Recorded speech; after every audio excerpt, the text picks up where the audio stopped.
السلام عليكم ورحمة الله وبركاته. أهلا وسهلا بكل المتابعين وأهلا وسهلا فيكم بقناتي، وإن شاء الله تضلوا بخير وصحة وعافية يا رب. اليوم إن شاء الله رح نحضر معكم الكعك السوري، كعك الأساور. إن شاء الله رح ينال إعجابكم. يلا نشوف المقادير ونشوف طريقة التحضير. أول شي بدي أحط 800 جرام من الطحين متعدد الاستعمالات. بدي أضيف عليهم 200 جرام من السميد الناعم، سميد فرخة. أضيف عليهم معلقة كبيرة من السمسم الأبيض، معلقة كبيرة من حبة البركة، معلقة كبيرة من السكر، معلقة كبيرة من الشمرة، كمان معلقة كبيرة من الكمون الحب، ومعلقة كبيرة من المحلب الناعم، ومعلقة كبيرة ملح. راح أخلط كل المكونات الناشفة، راح أضيف عليهم معلقة كبيرة من البقسماط أو الكعك المطحون. عندي هون 200 ميلي من زيت الزيتون،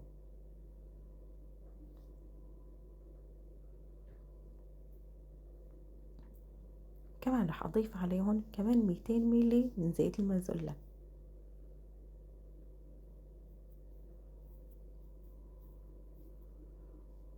أنا حضرت كل هالمكونات مقدار الكيلو، ضفت فوقهم نص كيلو لأنه طلعت عندي الكمية قليلة.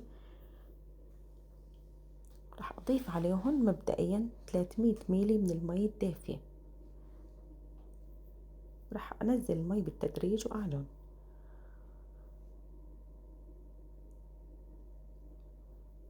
طبعا حسب كل طحين ونوعيته. رجعت ضفت فوقهم 100 ميلي، يعني أخذوا معي تقريبا 400 ميلي من المي الدافية. هيك هلأ صاروا عندي جاهزين، راح أتركهم يرتاحوا أقل شي ساعة.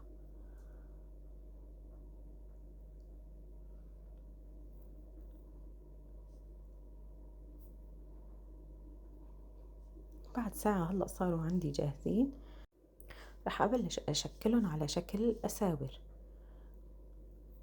طبعا مثل ما قلت لكم أنا هي الكمية عملتها كيلو ونص، بس حضرت معكم مقدار كيلو، ورجعت ضفت نفس المكونات وعجنتهم مع بعض.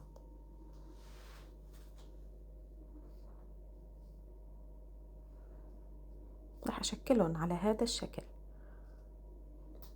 طبعا هن لما نحطهم بالفرن راح يتضاعف حجمهم شوي.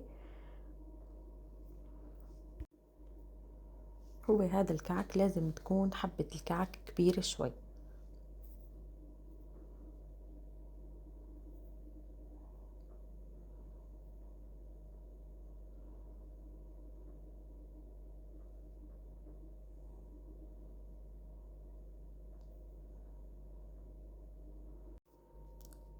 هلا كمان صارت عندي الصينية الثانية جاهزة، كمية طلعت تقريبا 6 صواني.